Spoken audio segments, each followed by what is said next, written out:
The Lord Privy Seal of the UK's House of Lords introduced the bill, which, ironically, was ordered to be printed following the first reading on October 12. Members of the United Kingdom's House of Lords have introduced legislation aimed at eliminating the need for paper trade documents, increasing the likelihood of using blockchain technology to trace records.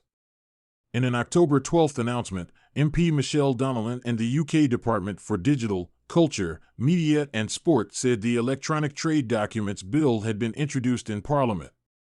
The legislation proposed removing needless paperwork and bureaucracy by making digital documentation legally recognized for trade.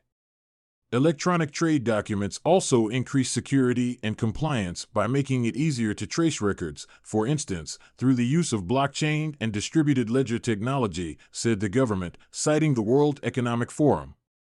International trade still relies to a large extent on a special category of trade document which is dependent on being physically possessed by a person and transferred over to another person.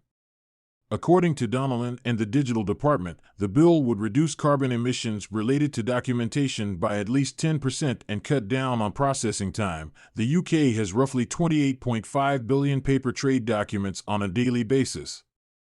If approved, the legislation would allow businesses to provide electronic versions of documents including promissory notes, warehouse receipts, cargo insurance certificates, and delivery orders from ships. The Lord Privy Seal of the UK's House of Lords introduced the bill, which, ironically, was ordered to be printed following the first reading. Under Prime Minister Liz Truss, the UK government's plans for the economy seem uncertain following a now-scrapped tax cut plan that sent the value of the British pound crashing. The Prime Minister, who took office in September prior to Queen Elizabeth II's death, previously said the UK should welcome cryptocurrencies in a way that doesn't constrain their potential.